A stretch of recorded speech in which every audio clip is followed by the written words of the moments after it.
Au commencement, dans la magnificence de sa miséricorde infinie, Allah, le Tout-Puissant, régnait en maître absolu, seul et unique en son essence primordiale.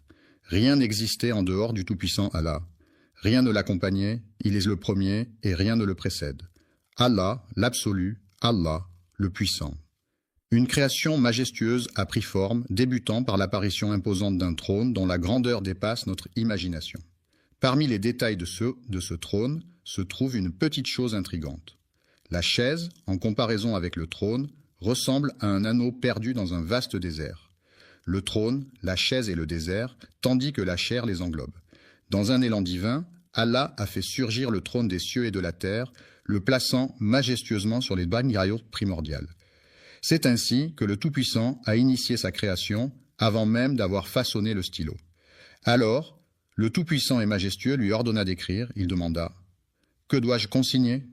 Et Dieu répondit « Inscris tout ce qui adviendra jusqu'à la fin des temps. » Sur la tablette préservée, il était inscrit que Allah avait d'abord créé le trône et l'eau, puis avait façonné la plume pour écrire avec élégance et précision. Après 50 000 ans de garde dans la tablette, Allah le Tout-Puissant décida soudain de créer les cieux et la terre. L'avènement des cieux et de la terre vit le jour, une jeunesse s'étalant sur 6 jours. L'union des cieux et de la terre se révéla étroitement tissée. La terre se vit façonnée en l'espace de 2 jours, et en combien de jours, et même en 6 jours au total, oserez-vous contester l'existence de celui qui a façonné la terre en un laps de temps similaire, et lui attribuerez-vous des égaux? C'est là la question. C'est le maître de l'univers qui a solidement ancré les montagnes, les bénissant et leur attribuant leur richesse en 4 jours. La réponse à ceux qui s'interrogent est d'une durée égale. Les cieux et la terre ont été façonnés en 6 jours, sous le regard attentif d'un stylo royal et céleste. Après un délai de 50 000 ans, Allah façonna les cieux et la terre, les reliant étroitement, le ciel se fondant avec la terre tel un duo inséparable. Dans l'immensité de l'univers, le Tout-Puissant a décrété que le ciel se sépare de la terre, tandis que le ciel lui-même se décline en 7 couches distinctes, et que la terre, soudain, elle se scinde en 7 strates. Les incrédules n'ont-ils pas remarqué que le ciel et la terre étaient autrefois fusionnés en une masse compacte? Ensuite, nous les avons divisés et transformés en chaos. Ne réaliseront-ils pas la magnificence de cette incroyable explosion primordiale? Soudain, les cieux et la terre se sont séparés. Soudain, le firmament s'est scindé en 7 strates, tout comme la terre qui s'est fractionnée en 7 niveaux, selon la volonté du Tout-Puissant. En ce qui concerne les cieux, ils ont... Le trône, formé de la vapeur d'eau terrestre, repose gracieusement sur les flots, tels que mentionnés précédemment, cette vapeur s'échappant des eaux. Une création si vaste et mystérieuse que notre esprit peine à appréhender, cette vapeur s'est muée en une brume énigmatique au sein de l'immensité de l'univers. Cette brume marquait ainsi les prémices de... Il leva les yeux vers le ciel embrumé et prononça ces mots. Que le ciel et la terre se plient à ma volonté, que tous deux se réjouissent de bon cœur. Bien que tous deux aient dit que nous venons en obéissant, c'est le commencement de la création, tel que le relate le Coran. Regarde comme cette planète est magnifique, c'est la Terre. Quel âge a notre bonne vieille planète Terre? Quelle créature peuplée en ses débuts, sous le regard bienveillant d'Allah le Tout-Puissant? Pourtant, il est de notoriété que, après un laps de temps, Allah, dans sa toute-puissance, a engendré une entité issue du feu, nommée DN en raison de sa nature insaisissable, son essence étant intimement liée aux flammes. La flamme sans fumée, pure et ardente, est l'essence même du feu. Allah, exalté et glorifié, a conçu cette merveille de la création pour briller sur terre, illuminant ainsi notre existence. Il était tenu par les règles strictes de la société, soumises à des lois à respecter et des devoirs à honorer.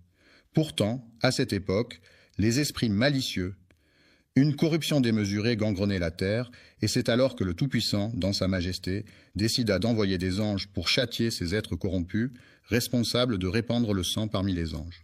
À cette époque, parmi les chefs des djinns se trouvait un dénommé Satan, reconnu pour sa grande sagesse et sa foi inébranlable.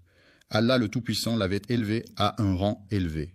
Il se battait aux côtés des anges contre les injustices commises par certains djinns. Parfois, ces derniers étaient emprisonnés sur des îles au milieu des mers en tant que châtiment divin. Parmi eux se trouvaient des êtres vertueux et d'autres moins recommandables, agissant avec toute leur puissance et leur majesté. Alors que certains versaient le sang et souillassaient la terre, un groupe en particulier se démarquait. Le GIE parvenant à atteindre. Les anges, habituellement si impeccables, ont vu leur arrogance croître au fil du temps, jusqu'à ce que Satan lui-même, après de longues années parmi eux, ne déclenche le jour redouté où le Tout-Puissant, dans toute sa majesté, ordonnera à ses anges de « Le Seigneur Tout-Puissant et majestueux, Dieu a rassemblé les anges dans la plus haute assemblée céleste, triant les élus parmi les élus. Les anges de la cour céleste reçurent la nouvelle solennelle du Tout-Puissant et majestueux qu'une nouvelle création verrait bientôt le jour lorsque leur Seigneur leur confia « Je vais créer un vicaire sur terre » revient à permettre aux générations futures de se succéder, c'est-à-dire que chaque génération prendra la relève de la précédente. Lorsque ton Seigneur confia aux anges « Je vais établir sur la terre un vicaire », les anges répondirent en se succédant. En quête d'investigation, les anges avaient une connaissance préalable des méfaits commis par les djinns avant même l'apparition des humains, en matière de corruption, de désordre et de répandage de sang. La prochaine création suivra les mêmes actions, ont-ils déclaré. Vas-tu choisir quelqu'un pour semer le chaos et verser le sang pendant que nous sommes là à te glorifier et à te sanctifier? Si, ô Seigneur, tu désires être adoré par un peuple, nous sommes prêts à t'offrir notre adoration, à te glorifier et à te sanctifier, ô Allah. Il a répliqué avec assurance. En réalité, je détiens une connaissance que vous ignorez. Je perçois des choses que vous ne soupçonnez pas. Il pressent que parmi ces êtres humains émergeront des secrets insoupçonnés. Les prophètes authentiques et une création élevée au-dessus des anges ont entendu ces paroles. En vérité, je connais des choses que vous ignorez, car le Seigneur Tout-Puissant est omniscient. Le Tout-Puissant est majestueux. Allah connaît les secrets cachés dans le cœur de Satan, et il avait l'intention de les révéler aux anges, montrant ainsi sa grandeur et sa puissance. Le puissant et magnifique Créateur avait en tête de donner naissance à une œuvre de sagesse infinie, c'est ainsi qu'a débuté la création d'Adam. Quand le Tout-Puissant et majestueux a révélé aux anges qu'une nouvelle création verrait bientôt le jour, il a chargé Gabriel de descendre sur terre, ce monde où elle prendrait vie. Pour sa dernière œuvre, il demanda à Gabriel d'aller chercher de la terre, mais celle-ci refusa de se laisser prendre, murmurant « Je préfère rester ici, merci. Si tu cherches à m'amoindrir ou à m'effacer, tourne-toi vers Allah pour trouver refuge. » Gabriel redouta qu'elle ne se réfugie auprès d'Allah et revint ainsi vers son origine. Ainsi, le Seigneur, Allah le Tout-Puissant et majestueux, a dépêché l'archange Michaël sur terre pour en prélever un peu de son sol. Cependant, la terre, se sentant menacée, a invoqué son droit de refuge en déclarant « Je demande asile et protection. Si tu cherches à m'affaiblir ou à me faire disparaître, adresse-toi à Allah. » Craintif, Michaël se tourna vers son Seigneur et le Tout-Puissant et majestueux répondit à son appel. L'ange de la mort, tel un chef d'orchestre, inaugure le commencement et scelle la fin. Allah a dépêché cet être céleste sur terre afin d'en extraire les âmes, susurrant ainsi la terre. « Je me réfugie auprès d'Allah si jamais tu envisages de me diminuer ou de m'effacer, déclara l'ange de la mort. Et je me réfugie auprès d'Allah contre toute transgression à sa volonté, ajouta-t-il. Mon Dieu, qui m'a chargé de cette tâche, a ainsi choisi parmi toutes les nuances de la terre des sols aux teintes variées. Du blanc, du noir, du jaune, du rouge et plus encore. Parfois, entre les deux, se trouve un sol dur comme la pierre et un sol moelleux comme un nuage. Il a choisi ce sol parmi tous ceux de la terre, mêlant les bons et les mauvais. Ce sol a été prélevé à même celui dont il est issu. Une nouvelle œuvre allait voir le jour. C'est ainsi qu'elle fut baptisée Adam. La terre fut apportée, puis Allah, dans sa toute-puissance et sa majesté, ordonna qu'on y dépose. Nous avons divisé l'eau et transformé chaque élément vivant en un eau. Ce sol s'est métamorphosé en argile, conservant cette texture pendant un laps de temps, avant que sa nature ne change à nouveau. L'argile s'est transformée en une substance visqueuse, résultant en une cohésion accrue. À l'origine, elle provenait de la terre des ancêtres des hommes. Si des doutes vous assaillent concernant la résurrection, rappelez-vous que c'est de cette même terre que nous vous avons façonné. La toute première action fut d'arroser la terre, la transformant ainsi en une argile malléable. Et lorsque ton Seigneur annonça aux anges son intention de façonner un être humain à partir de cette argile, tout fut en mouvement. La cohésion s'est renforcée, transformant la matière en une argile collante. Après un certain temps, sa teinte s'est obscurcie et un délicat parfum s'en est échappé, la métamorphosant en une substance envoûtante. De la boue sombre prit vie, façonnée par le temps d'eau qui s'écoula, jusqu'à se métamorphoser en une œuvre de poterie. Cette création, devenue malléable comme de l'argile sous la pression, résonnait d'une mélodie céleste lorsque touchée, captivant ainsi les anges par sa nouveauté et son élévation. Alors que le tout-puissant et majestueux Al s'apprêtait à créer, Satan, parmi les anges, observait avec curiosité. Il tournoyait autour de cette argile sonore, sa forme creuse résonnant d'étranges promesses. À l'intérieur du vide, Satan se faufilerait par une porte dérobée pour ressortir par une issue secrète, piquant la curiosité des anges qui brûlaient d'en apprendre davantage sur cette étrange création. Personne n'osa s'approcher, sauf Satan rassurait les anges en leur disant « N'ayez crainte, j'ai le pouvoir de le détruire. Cela signifie que s'il se comporte comme les djinns, je le réduirai en cendres. S'il se révélait être un djinn, il rassurait en affirmant « N'ayez crainte, j'ai le pouvoir de le réduire à néant. » Au cœur de Satan, une étrange mixture de haine et de jalousie s'était formée, telle de l'argile. Ensuite, la pièce est devenue un sanctuaire oublié, figé dans le temps pendant 40 ans, sans qu'aucune âme ne vienne lui redonner vie. Les anges observaient en silence pendant que Satan rôdait autour, cherchant à semer le trouble. Ils guettaient avec impatience l'arrivée de ce moment tant attendu, invoquant Allah, le tout miséricordieux, le très miséricordieux. Cette créature demeura figée dans l'argile, telle une œuvre de poterie pendant de longues décennies. Allah demanda solennellement aux anges, en présence de Satan parmi eux, de s'incliner devant sa grandeur. Une fois qu'il eut insufflé la vie, érigeant ainsi un décret immuable. En l'honneur solennel d'Allah Tout-Puissant, je salue cette nouvelle créature comme un hommage à mon Père, à votre Père et à notre Père à tous. Il est le premier humain, celui qui inaugure notre lignée. Lorsque ton Seigneur dit aux anges, je vais créer un être humain à partir d'argile, et une fois que je l'aurai parfaitement façonné et que je lui aurai insufflé mon esprit. Les anges, prosternés devant lui, attendaient tous avec impatience l'arrivée du moment promis, lorsque le souffle de l'esprit commença à circuler. L'âme a-t-elle pris naissance dans la tête d'Adam, pénétrant cette argile devenue sèche, telle de la poterie, à chaque fois qu'elle le touchait? À chaque fois que son âme pénétrait en lui, il se métamorphosait en une entité animée de sang, de veines et de chair, cette argile prenant vie. Lorsque l'âme pénétra dans la tête d'Adam, celui-ci éternua et tous les anges observaient attentivement. Alors, les anges se tournèrent vers Adam et lui dirent « Loué soit le Créateur ». Ainsi parla Adam, que la paix soit sur lui, et tous entendirent « Louange à Dieu ». Et l'âme, à présent, réside dans la tête, ô Tout-Puissant. Lui murmura une prière pour que la miséricorde divine l'enveloppe, et c'est alors que son esprit s'éveilla pleinement. Adam leva les yeux et découvrit les fruits du paradis qui s'offraient à lui, telle une invitation irrésistible.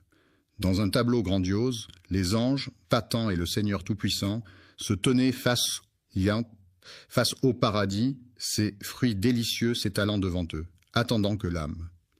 Dès que sa main effleura son ventre, une envie irrésistible de nourriture l'envahit, comme si son instinct primaire prenait le contrôle.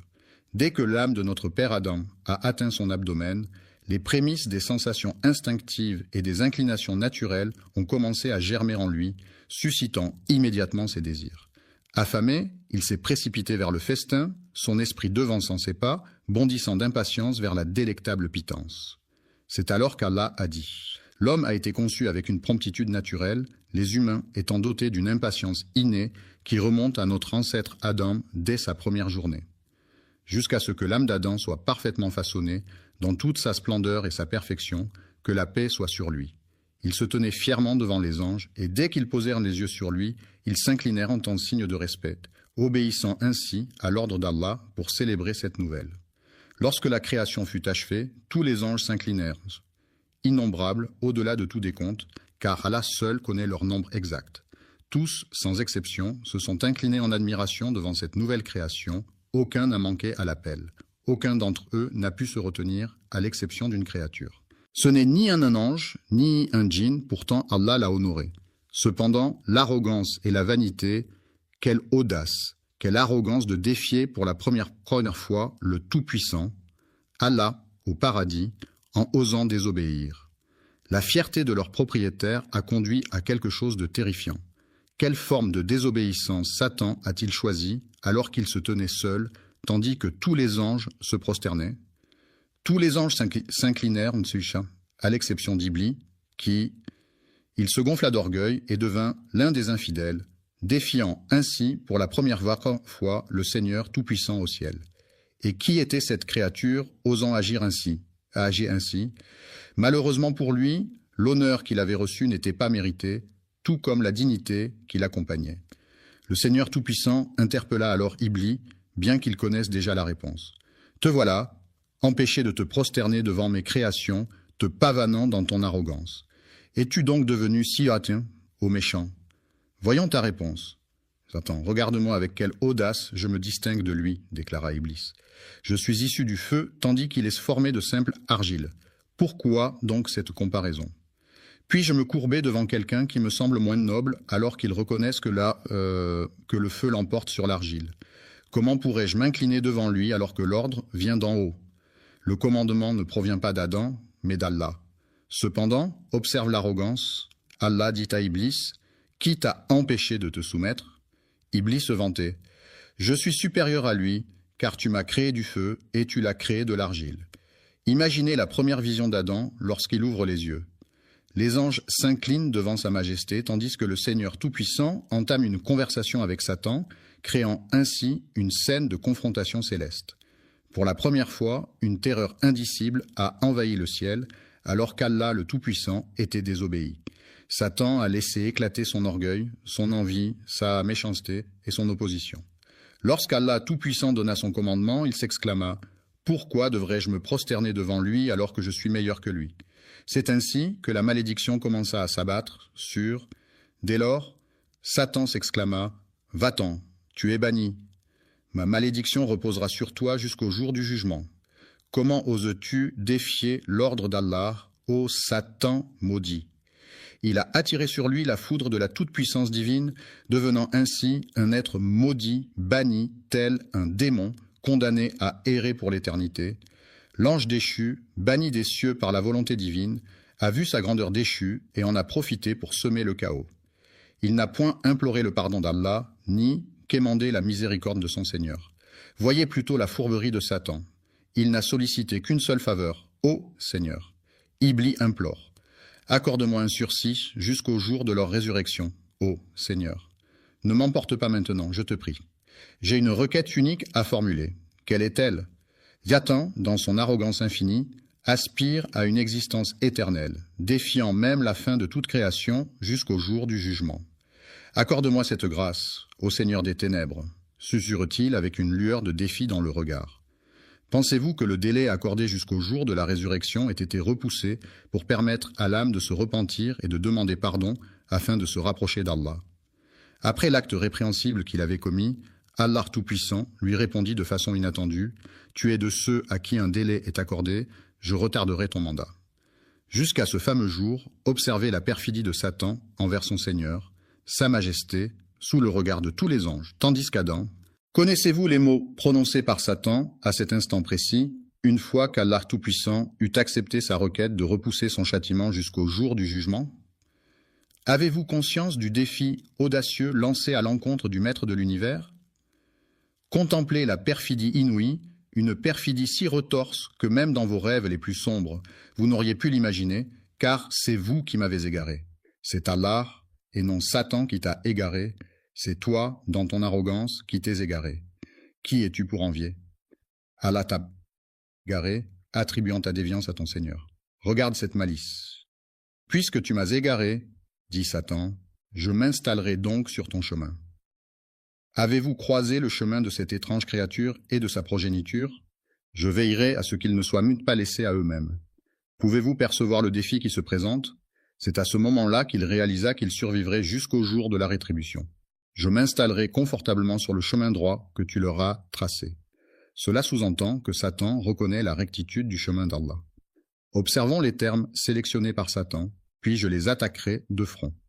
Je les approcherai par derrière, par la droite et par la gauche, me présentant devant eux, puis disparaissant derrière, tour à leur droite et à leur gauche. Pourquoi n'a-t-il pas simplement dit qu'il?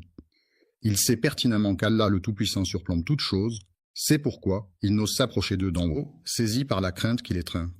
Tu ne trouveras point de reconnaissance en eux, car je ne permettrai à aucun de rester fidèle dans la adoration. Assurément, je vais égarer tous ces égarés, déclare Allah, les bannissant loin de sa présence.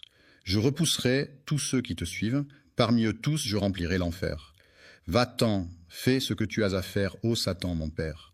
Je remplirai l'enfer avec toi et avec tous ceux qui, parmi ceux qui te suivent, suscitent l'enthousiasme avec ta voix, rassemble contre eux ta cavalerie et ton infanterie, associe-toi à eux dans leur entreprise.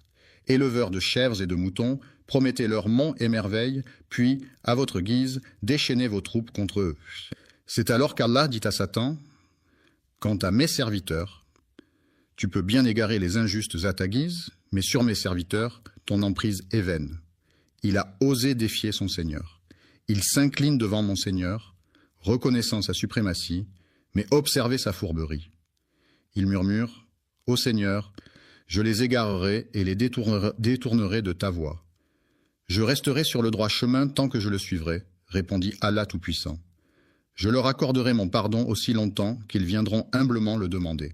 C'est le défi qui se dresse devant eux, c'est à partir de la création d'Adam que le Seigneur des mondes vit naître l'inimitié de Satan envers lui et sa descendance. Lorsqu'il contempla l'humilité des anges et le conflit avec Satan, Allah Tout-Puissant ordonna à Adam « Approche ce cortège céleste et adresse-leur tes salutations. » Adam s'exécuta et se dirigea vers eux. Pour la toute première fois, il croisa le regard des anges. Qu'allait-il leur dire? Il leur adressa ces mots solennels. « Que la paix soit avec vous. » Les anges lui répondirent à leur tour. « Et que la paix soit avec toi. Que la miséricorde et les bénédictions d'Allah soient sur vous. » Allah a dit à Adam, « Voici votre salutation ainsi que celle de vos descendants après vous. » Les descendants se sont rassemblés, répondant tous à l'appel. À cet instant précis, il a contemplé sa descendance, innombrable aux yeux d'Allah. Qui sait combien de milliards naîtront des enfants d'Adam, que la paix soit sur lui. Adam contempla sa descendance, et dans la lumière qui illuminait certains de leurs visages, il distingua l'un d'eux dont l'éclat resplendissait comme 1000 soleils. Les flammes dansaient, et il s'exclama « Ô Seigneur, qui est-ce » La réponse vint « C'est ton fils David, l'un de tes prophètes. » Intrigué, il demanda « Quel âge a-t-il, Seigneur ?» Et la réponse résonna « Il a 40 ans pour l'instant. » Adam, âgé de 1000 ans selon le récit qui lui est dédié, n'avait pas encore exploré les délices du monde, ni contemplé les splendeurs du paradis. Dans un soupir empreint de nostalgie, il s'exclama « Ô mon Seigneur !» Après avoir vécu 60 années de ma vie, il réalisa qu'il n'avait pas exploré le monde. C'est alors qu'il décida de négocier. Il échangerait 60 années de sa propre existence contre 5 années pleines d'aventures. Ainsi, la longévité d'Adam fut redéfinie. À l'âge de 100 ans révolus, David a reçu l'enseignement divin d'Allah Tout-Puissant, qui lui a révélé les noms de nombreuses créatures avec lesquelles il allait partager sa vie. Le paradis lui a enseigné que cet arbre est un symbole, que ses feuilles sont des poèmes, que ce fruit est une promesse, que cette nourriture est une bénédiction, que cette rivière est une histoire, et que tout cela lui a révélé les secrets de l'univers. De nombreux mystères, dissimulés même aux anges, furent révélés lorsqu'une épreuve de connaissance opposa les anges à Adam, que la paix soit sur lui, mettant en lumière des noms et des secrets insoupçonnés. Dieu enseigna à Adam le nom de chaque chose, puis il les présenta aux anges. Le Seigneur interrogea alors les anges, « Quel est le nom de ceci et quel est le nom de cela ?» Les anges, dans leur sagesse céleste, ont avoué leur méconnaissance de certains mystères en demandant « Révélez-moi ces noms si vous êtes dignes de confiance, ô humains. » Ils proclamèrent « Louange à toi, notre connaissance se limite à ce que tu nous as enseigné. En vérité, c'est toi l'omniscient, le sage, ô Seigneur Tout-Puissant. » Lorsqu'Adam fut questionné sur les noms que même les anges ignorèrent, il répondit avec un sourire malicieux « Oh, laissez-moi vous éclairer sur ces mystères. » Les anges observaient attentivement, intrigués, jusqu'à ce qu'il révèle enfin ses précieux secrets. Allah, informé de leur nom, s'exclama « Ne vous ai-je pas dit que les anges seraient tant étonnés? Quelle est cette créature fraîchement créée qui possède une telle connaissance? Il détient des savoirs qui nous échappent. des connaissances inaccessibles à notre entendement. Il possède des secrets que tu ignores. Contemplez la grandeur de son savoir. Lorsqu'il s'agit de l'homme et de sa création selon Allah, ainsi que de la valeur de la connaissance à ses yeux, le Tout-Puissant s'adresse à Adam en disant « Ô Adam, fais-leur savoir ». Après avoir révélé ces noms, Allah leur rappela « Ne vous avais-je pas averti que je connais les mystères des cieux et de la terre, ainsi que ce que vous dévoilez ?» Adam a été formé dans le secret des secrets par Allah, qui lui a insufflé tout son savoir. Ensuite, il l'a guidé vers un jardin d'une étendue infinie, où les limites semblaient se perdre dans l'horizon lointain. Sous la bienveillance d'Allah, le tout miséricordieux, le très miséricordieux, Adam a pénétré seul dans les délices du paradis, devenant ainsi le patriarche de toute l'humanité. Déambulé au sein du paradis, se délectant de ses fruits juteux, de ses rivières scintillantes et de ses arbres majestueux, baigné dans ses innombrables bénédictions. En ce lieu béni, la faim ne te tenaillera point et ta nudité ne sera point dévoilée. Dans ce jardin d'Éden, Adam, béni soit-il, déambule sans jamais ressentir la soif, ni être tourmenté par la chaleur écrasante du soleil. Combien de temps a-t-il vécu en ce lieu béni, solitaire dans sa quiétude ? Un beau jour, Adam, ressentant une profonde solitude au paradis, s'abandonna au sommeil, conscient que toute connaissance appartient à Allah, l'exalté et le majestueux. Alors qu'il baignait dans le bonheur, Allah le Très-Haut et majestueux décida de lui offrir une compagnie lorsqu'il s'endormait, dans sa grandeur et sa magnificence. Allah, dans sa grandeur infinie, façonna l'homme à partir de sa côte gauche, puis, dans un acte de création tout aussi magnifique, modela la femme à partir d'une de ses côtes. L'endroit de cette côte gauche était en sommeil, Adam ignorant tout. Il décida alors de retirer cette côte, la transformant en une femme à qui la vie fut offerte. Lorsqu'Adam, béni soit-il, ouvrit les yeux, il découvrit une présence à ses côtés. Intrigué, il demanda « Qui es-tu » La femme répondit simplement « Je suis une femme ». Adam, perplexe, poursuivit « Pourquoi a-t-il Allah, dans sa sagesse infinie, conçu l'homme pour trouver en moi la quiétude recherchée ?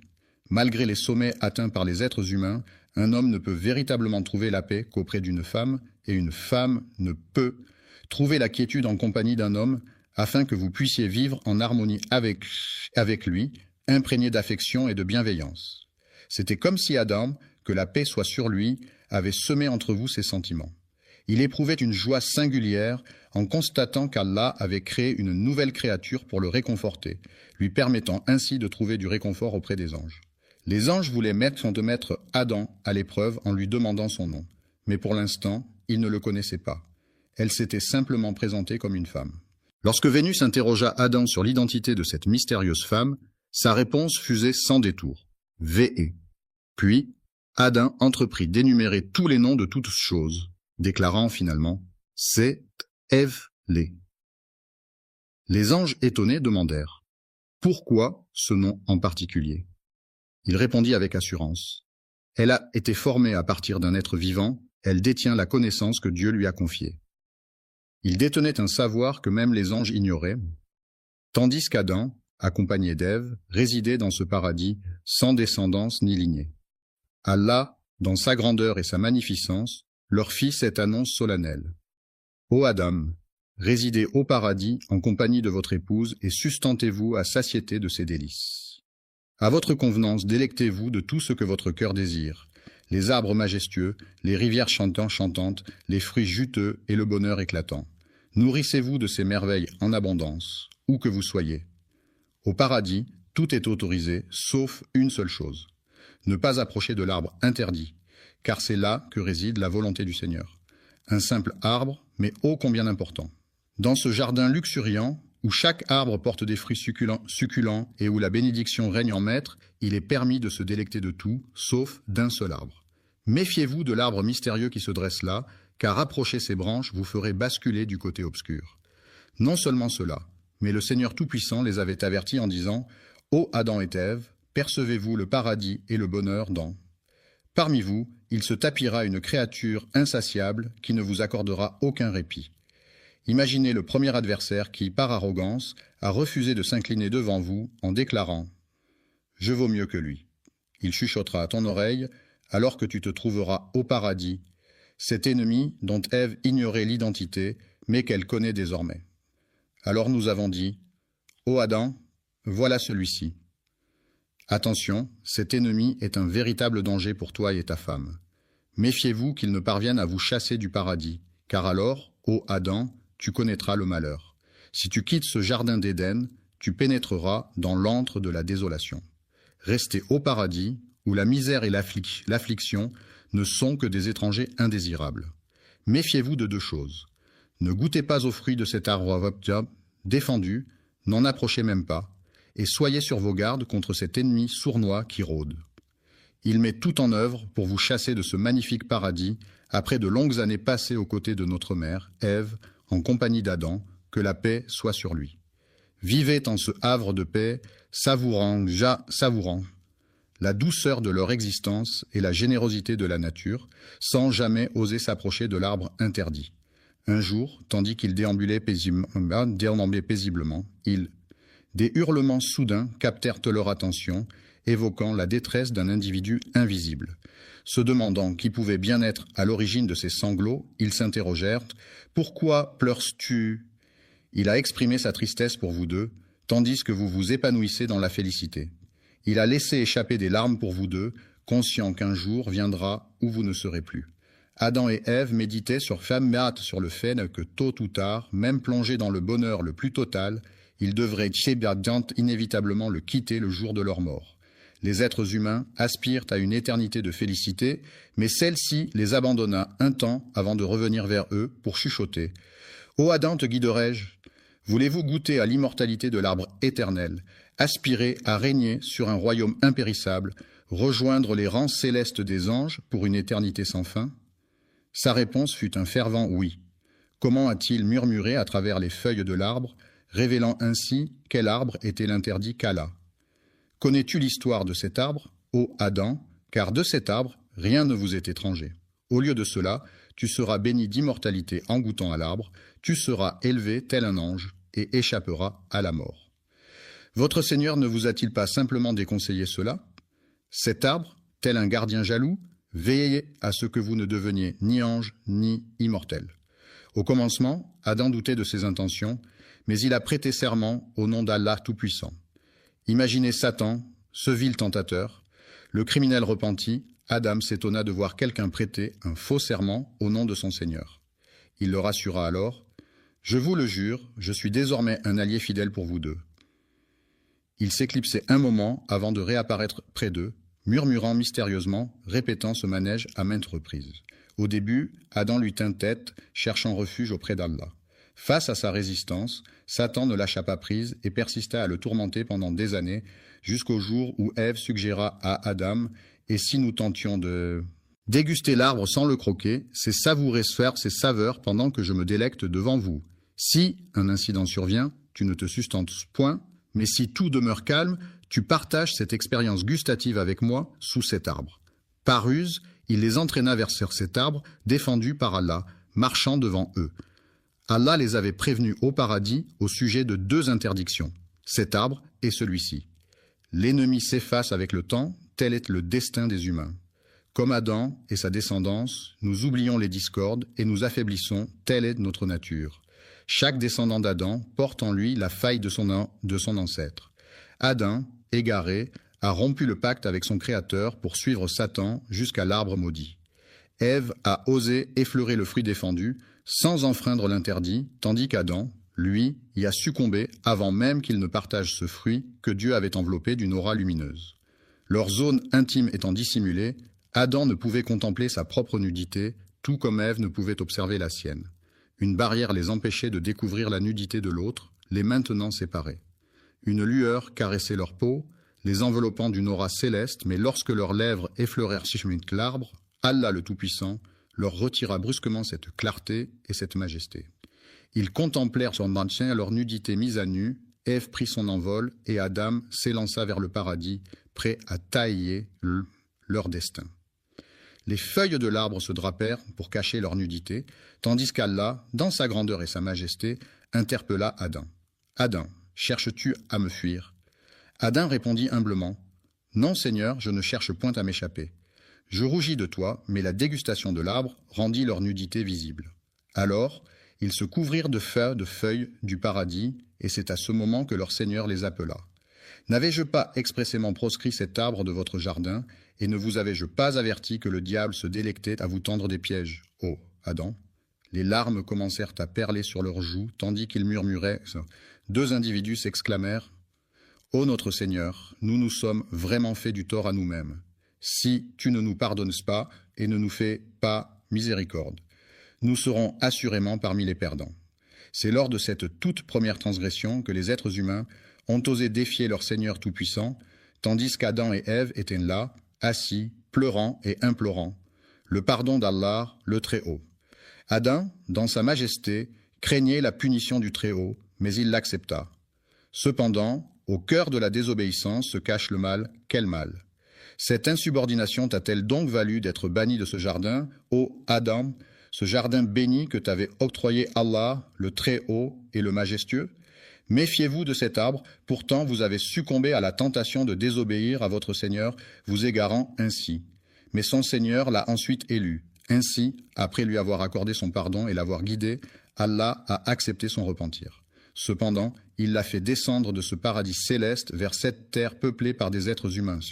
Les djinns, ces êtres antérieurs, accompagnèrent Satan dans sa chute vers les profondeurs. Il lança alors à Adam et Ève « Descendez d'ici, car vos descendants seront en conflit éternel avec les miens. Les uns des autres, et si par hasard un guide émane de ma part, quiconque le suit ne se perdra point, ni ne connaîtra le malheur. Il est le premier humain à fouler ces terres. On raconte que la paix soit sur Adam, et que la connaissance appartient à Allah. Il est dit qu'Adam descendit jusqu'à une contrée lointaine de l'Inde, et y vécut. La péninsule arabique a été le théâtre de leur rencontre à Arafat, avant qu'ils ne se rassemblent et se dirigent vers Muzdalifa. En effet, Adam et Ève se trouvaient à la Messie, première création. Ceux qui affirment qu'une création humaine a précédé Adam ne disent pas la vérité. En réalité, le tout premier être humain à fouler la terre fut Adam, que la paix soit sur lui. Lui et sa femme, accompagnés de leur descendance, furent alors appelés par le Très-Haut et le Majestueux à quitter les hauteurs célestes pour rejoindre la demeure terrestre de l'adversité et de l'épreuve. À chaque fois que je vous enverrai un guide, descendez d'ici, vous tous, de l'épreuve. Ceux qui auront la sagesse de le suivre seront récompensés. Adam descendit à la demeure de l'épreuve, où les soucis et les tourments l'attendaient. Autrefois, tu étais dans un paradis paisible, sans conflit ni difficulté, mais désormais tout a changé. Adam, que la paix soit sur lui, a pénétré dans les profondeurs de la demeure de l'épreuve, avec la pensée lancinante qu'il ne foulerait plus jamais le sol du paradis. Son cœur brisé laissa échapper des larmes qui coulèrent longuement, jusqu'à ce qu'il murmure à l'horizon. Lorsque Vénus interrogea Adam sur l'identité de cette mystérieuse femme, sa réponse fusait sans détour. V.E. Puis, Adam entreprit d'énumérer tous les noms de toutes choses, déclarant finalement « C'est Ève-lé ». Les anges étonnés demandèrent « Pourquoi ce nom en particulier ?» Il répondit avec assurance « Elle a été formée à partir d'un être vivant, elle détient la connaissance que Dieu lui a confiée. » Il détenait un savoir que même les anges ignoraient, tandis qu'Adam, accompagné d'Ève, résidait dans ce paradis sans descendance ni lignée. Allah, dans sa grandeur et sa magnificence, leur fit cette annonce solennelle. Ô Adam, résidez au paradis en compagnie de votre épouse et sustentez-vous à satiété de ses délices. À votre convenance, délectez-vous de tout ce que votre cœur désire, les arbres majestueux, les rivières chantantes, les fruits juteux et le bonheur éclatant. Nourrissez-vous de ces merveilles en abondance, où que vous soyez. Au paradis, tout est autorisé, sauf une seule chose. Ne pas approcher de l'arbre interdit, car c'est là que réside la volonté du Seigneur. Un simple arbre, mais ô combien important. Dans ce jardin luxuriant, où chaque arbre porte des fruits succulents et où la bénédiction règne en maître, il est permis de se délecter de tout, sauf d'un seul arbre. Méfiez-vous de l'arbre mystérieux qui se dresse là, car approcher ses branches vous ferait basculer du côté obscur. Non seulement cela, mais le Seigneur Tout-Puissant les avait avertis en disant « Ô Adam et Ève, percevez-vous le paradis et le bonheur dans... » Parmi vous, il se tapira une créature insatiable qui ne vous accordera aucun répit. Imaginez le premier adversaire qui, par arrogance, a refusé de s'incliner devant vous en déclarant « Je vaux mieux que lui ». Il chuchotera à ton oreille, alors que tu te trouveras au paradis. cet ennemi dont Ève ignorait l'identité, mais qu'elle connaît désormais. Alors nous avons dit, « Ô Adam, voilà celui-ci. » Attention, cet ennemi est un véritable danger pour toi et ta femme. Méfiez-vous qu'il ne parvienne à vous chasser du paradis, car alors, ô Adam, tu connaîtras le malheur. Si tu quittes ce jardin d'Éden, tu pénétreras dans l'antre de la désolation. Restez au paradis, où la misère et l'affliction ne sont que des étrangers indésirables. Méfiez-vous de deux choses. Ne goûtez pas aux fruits de cet arbre défendu, n'en approchez même pas, et soyez sur vos gardes contre cet ennemi sournois qui rôde. Il met tout en œuvre pour vous chasser de ce magnifique paradis, après de longues années passées aux côtés de notre mère, Ève, en compagnie d'Adam, que la paix soit sur lui. Vivez en ce havre de paix, savourant la douceur de leur existence et la générosité de la nature, sans jamais oser s'approcher de l'arbre interdit. Un jour, tandis qu'ils déambulaient paisiblement, des hurlements soudains captèrent leur attention, évoquant la détresse d'un individu invisible. Se demandant qui pouvait bien être à l'origine de ces sanglots, ils s'interrogèrent « Pourquoi pleures-tu » Il a exprimé sa tristesse pour vous deux, tandis que vous vous épanouissez dans la félicité. Il a laissé échapper des larmes pour vous deux, conscient qu'un jour viendra où vous ne serez plus. Adam et Ève méditaient sur le fait que tôt ou tard, même plongés dans le bonheur le plus total, ils devraient inévitablement le quitter le jour de leur mort. Les êtres humains aspirent à une éternité de félicité, mais celle-ci les abandonna un temps avant de revenir vers eux pour chuchoter. « Ô Adam, te guiderai-je ?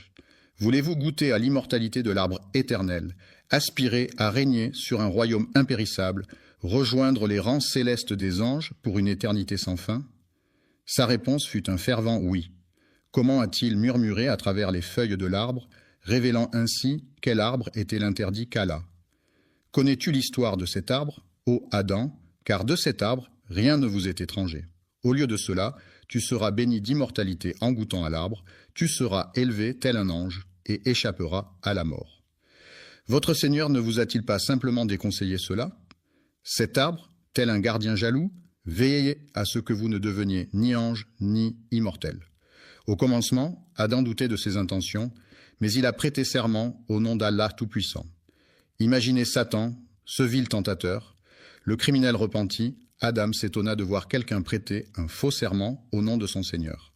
Il le rassura alors. « Je vous le jure, je suis désormais un allié fidèle pour vous deux. » Il s'éclipsait un moment avant de réapparaître près d'eux, murmurant mystérieusement, répétant ce manège à maintes reprises. Au début, Adam lui tint tête, cherchant refuge auprès d'Allah. Face à sa résistance, Satan ne lâcha pas prise et persista à le tourmenter pendant des années, jusqu'au jour où Ève suggéra à Adam « Et si nous tentions de… » « Ô malheur !» s'écria le cadavre. « Pourquoi suis-je si incapable d'être aussi majestueux que ce corbeau ?» Jusqu'à ce jour, il continue à appeler le cadavre de mon frère. Mais tu as commis un acte impardonnable, ô Kabi. Ton père, ce prophète vénéré, que la paix soit sur lui, ne méritait pas un tel sort. Vous êtes une poignée d'élus sur cette terre, mais avez-vous remarqué comment les chuchotements de Satan ont façonné son influence? Avez-vous pris conscience de cette emprise diabolique? Kabi s'est retrouvé impliqué dans l'acte criminel le plus retentissant de l'époque, le meurtre de son propre frère, un acte d'une gravité inouïe. Après avoir enterré son secret bien profondément, il décida de le déterrer et de le partager avec sa mère et son père, comme un trésor enfoui depuis longtemps.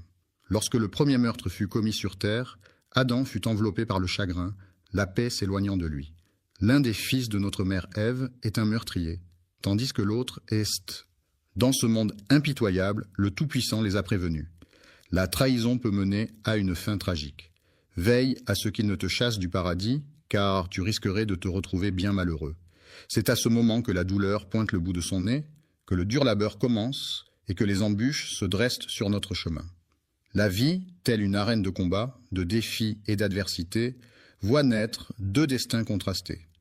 L'un se révèle être un meurtrier. Des années se sont écoulées depuis que Adam et Ève ont commis le premier meurtre de l'histoire et tout le monde a continué à vivre. Ils menaient une existence tranquille dans la petite maison au bord de la rivière jusqu'à ce qu'un troisième fils vienne agrandir la famille. Ils l'ont alors baptisé. Cela veut dire cadeau d'Allah. Adam, en grandissant, est devenu le fils bien-aimé d'Adam, qui prenait souvent le temps de s'asseoir avec lui. En lui distillant des enseignements et en l'initiant au mystère de la foi, il fut façonné jusqu'à devenir un fervent croyant. Certains prétendent que cet homme est devenu une sorte de prophète parmi les prophètes. Adam a suggéré à Seth de garder pour lui un certain secret, car Allah en sait plus long que quiconque.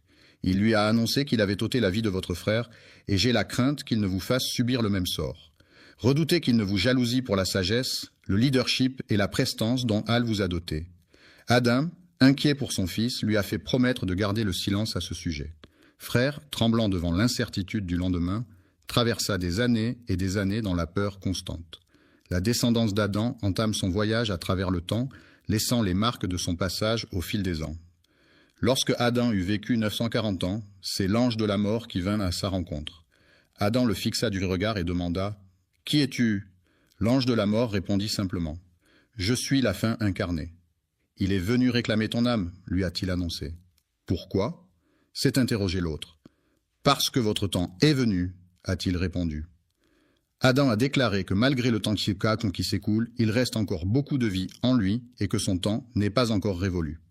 L'ange, encore inachevé, acquiesça et souligna « Tu as consacré 60 années de ta vie à ton fils. » David a répondu « Je ne l'ai pas fait », puis Adam a répondu de même. Adam a fait preuve d'une mémoire sélective en oubliant sa descendance, tout comme il a nié son existence.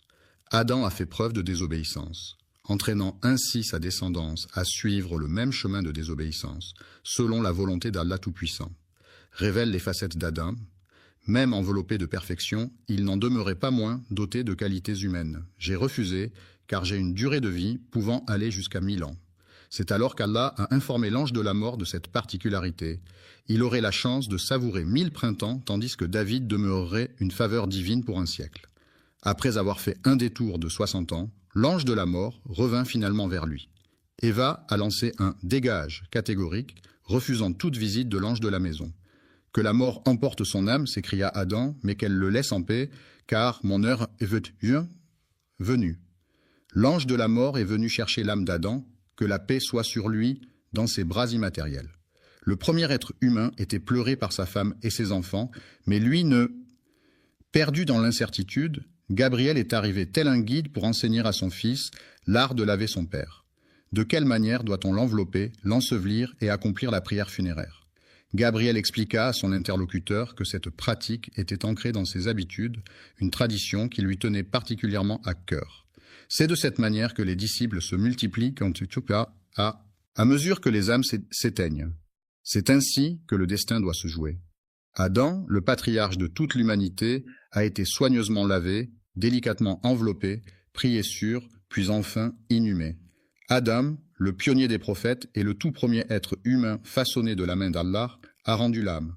Que la paix soit sur lui, celui qui est demeuré figé dans le temps, ainsi que sa descendance, tout comme Kabi et les siens.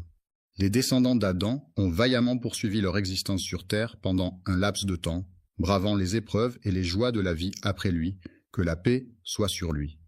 Au commencement, ils étaient peu nombreux à se tourner vers lui, mais bientôt, leur nombre a commencé à croître de façon exponentielle.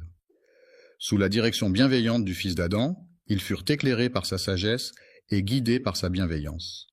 La descendance de Kabi se développait à vue d'œil, se multipliant à travers les générations.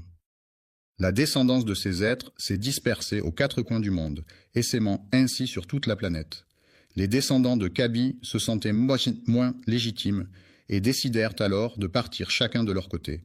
Ils ont stagné dans cet état pendant des années, puis des décennies, et encore des siècles. Depuis des siècles, certains ont cédé à la tentation du péché et de la transgression, formant ainsi un groupe hétéroclite. Les fautes et les péchés se sont tous échoués sur le rivage du Mono. Aucun individu, aussi nombreux soit-il, n'osait établir la moindre connexion. Certains d'entre eux ont commis des péchés envers Allah, en particulier parmi eux. Les descendants de Kabi ont fait l'impasse sur le polythéisme pendant une durée indéterminée. Est-ce que 10 décennies, équivalentes à un millénaire? Un millénaire s'est écoulé, et pourtant, ce siècle ne ressemble en rien à ce qu'on en dit. Pendant 10 siècles, les êtres humains ont vécu dans l'oubli total d'Allah. Les individus se sont adonnés à des actes répréhensibles et à des violations, à l'exception de l'idolâtrie à laquelle les gens ne s'adonnaient pas. À l'origine, une seule communauté constituait une seule nation, unie dans son adhésion. Le monothéisme demeura inchangé pendant 10 siècles, jusqu'à ce que survienne l'événement redouté, car Satan ne dort jamais. Ce n'est pas seulement en commettant l'adultère, en buvant de l'alcool ou en tuant que les gens expriment leur désir de transgresser les normes sociales. Pour lui, cela n'a aucune importance car ce qu'il recherche avant tout, c'est d'être en relation avec eux. Des associés à Allah, car le polythéisme efface toute chose et les voue aux flammes de l'enfer pour l'éternité. Il était une fois, dans un lointain futur, après 10 siècles se sont écoulés, 5 individus justes sont apparus. Il fut un temps où l'on se plaisait à évoquer les actions des 5 individus vertueux. Ils échangeaient des mots sur leurs réunions, discutant de leurs prières et cérémonies, s'en imprégnant comme d'une douce mélodie. Il était émerveillé à chaque fois qu'il croisait l'un d'eux, se rappelant ainsi d'Allah. Leur simple apparition avait l'effet d'un rappel puissant, comme un conseil silencieux. Le pécheur, pris de remords, se confesserait à Allah et renoncerait à sa pratique, honteux de ses actes. Leur désobéissance, loin d'être un signe de rébellion, pourrait bien être le reflet de leur intégrité intransigeante, les poussant à demander pardon. Le nom de ce guerrier était Ya'Tsokomdia, était Wad, Sowa, Yagout, Yaou et Nasser. 5 âmes, unies par leur dévotion et leur piété, se tenaient ensemble, fidèles serviteurs de la justice. Même après que l'un d'entre eux ait rendu l'âme, les gens étaient encore profondément attristés par la volonté toute-puissante d'Allah. Que devrions-nous faire dans de telles circonstances? La justice a expiré, le saint s'est éteint, le pieux s'en est allé, la hâte nous a quittés. Après leur départ, Satan se présenta à eux sous les traits d'un homme et leur susurra « Permettez-moi de vous offrir quelques conseils. Pendant que vous laissez vos larmes couler pour cet homme récemment disparu, rappelez-vous ce qu'il disait. Que diriez-vous si je créais une statue à votre image ?» ont-ils demandé. Quel avantage y aurait-il, s'est-il exclamé, à contempler la statue. N'oubliez jamais la grandeur d'Allah et gardez précieusement en mémoire ses précieux conseils. Vénérer Allah de cette manière est une excellente idée, ont-ils déclaré. Satan, quant à lui, n'est pas du même avis. Et lorsqu'ils ont été approchés avec une statue ressemblant étrangement à leur défunt proche, leur première réaction a été de se demander « Où diable devrions-nous le mettre ?» Il leur a transmis la sagesse d'un conseiller expérimenté en leur demandant de le positionner avec précaution. En effet, ils ont choisi de placer la mosquée à cet endroit, en tant que lieu de culte privilégié. La première statue fut installée avec solennité, mais rapidement oubliée, laissant ainsi la place à la seconde. Après son décès, ils ont érigé une statue en son honneur. Puis, le 3e, le 4e et le 5e ont suivi le même chemin vers l'au-delà. 5 statues trônent majestueusement dans le lieu de culte, mais jamais elles ne reçurent l'hommage fervent des fidèles, restant témoins silencieux d'actes jamais accomplis. Les statues, vénérées telles des divinités, trônaient exclusivement en ce lieu sacré. Chaque fois qu'ils posaient les yeux sur ces statues, ils se remémoraient la grandeur d'Allah. Ils contemplaient avec admiration cet acte tout-puissant. Une génération s'est écoulée, puis une autre. Une nouvelle vague de jeunes a surgi après que la génération précédente ait enfin décidé de rendre hommage à ces figures emblématiques. Elle n'a pas exactement adoré ces derniers, mais ils ont fini par gagner petit à petit son admiration. Les générations se sont passées le flambeau de la sanctification de ces statues jusqu'à ce que, lorsque le savoir s'évanouit et que tous les érudits s'éclipsèrent, c'est alors que l'aube de l'ignorance pointe timidement. Ils se sentirent diminués en leur présence, et bientôt les individus se mirent à quémander les faveurs de ces statues. À cette époque lointaine, les gens ont commencé à se tourner vers eux, cherchant leur intercession auprès d'Allah. Il a fallu attendre 10 siècles après le décès d'Adam, que la paix soit sur lui, pour que le polythéisme fasse son apparition. Une étrange rumeur s'est mise à voyager à travers le monde, semant la panique. « Oh mon Dieu, que se passe-t-il ? Les gens ne... » Autrefois, tous ces individus ne faisaient qu'une seule entité harmonieuse. Après avoir partagé une même foi, ces croyants se sont égarés sur des chemins différents, et c'est alors qu'Allah a envoyé des signes pour les guider. Avant que les prophètes ne soient envoyés, l'humanité n'était qu'une vaste tribu unie. Jamais ils n'ont flirté avec le polythéisme, mais ils se sont laissés emporter par... Ils ont commis bien des fautes, mais jamais ils n'ont osé s'aventurer dans les méandres du polythéisme. Saviez-vous cela? Depuis des lustres, Satan ourdissait ses complots. Connaissez-vous le temps qu'ils ont passé à suivre ces sinistres traces? Mais au fil des âges, de génération en génération, les individus ont initié ce processus. Disposer des idoles comme rappel que Dieu Tout-Puissant surveille de près les ruses de Satan, jusqu'à ce moment où ils ont commencé à vouer un culte à ces objets en lieu et place du Dieu Tout-Puissant. Ils ont murmuré à l'unisson. N'oubliez jamais vos dieux, n'abandonnez jamais le Wad. Yahou et Nasra sont les idoles de Sohoua. Le polythéisme a fait son apparition sur Terre, égarant déjà plusieurs esprits. Au fil des âges de l'humanité, un message inédit s'apprête à faire son apparition, mais il semble que son arrivée ne soit pas la bienvenue. Quelle est la différence entre un prophète et un messager? Le prophète réitère la foi qui l'a précédé, tout en y apportant sa propre lumière. Un messager délivre un message inédit. L'humanité est désormais en demande d'une fraîche missive destinée à inaugurer la lignée des messagers à venir. Adam, considéré comme le premier prophète de l'humanité, laissera bientôt place au premier messager destiné à l'humanité. Connaissez-vous les mots prononcés par Satan à cet instant précis, une fois qu'Allah Tout-Puissant eut accepté sa requête de repousser son châtiment jusqu'au jour du jugement? Avez-vous conscience du défi audacieux lancé à l'encontre du Maître de l'univers? Contemplez la perfidie inouïe, une perfidie si retorse que même dans vos rêves les plus sombres, vous n'auriez pu l'imaginer, car c'est vous qui m'avez égaré. C'est Allah, et non Satan qui t'a égaré, c'est toi, dans ton arrogance, qui t'es égaré. Qui es-tu pour envier? Allah t'a égaré, attribuant ta déviance à ton Seigneur. Regarde cette malice. Puisque tu m'as égaré, dit Satan, je m'installerai donc sur ton chemin.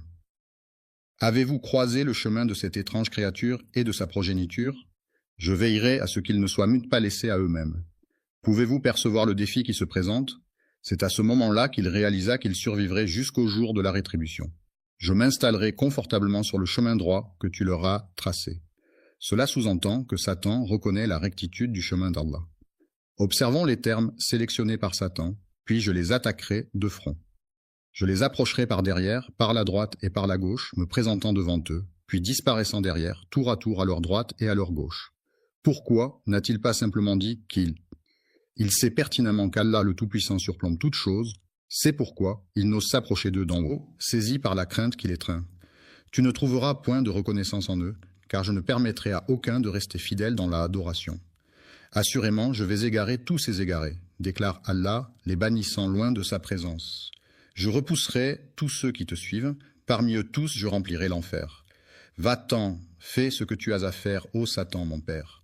Je remplirai l'enfer avec toi et avec tous ceux qui, parmi ceux qui te suivent, suscitent l'enthousiasme avec ta voix, rassemble contre eux ta cavalerie et ton infanterie, associe-toi à eux dans leur entreprise.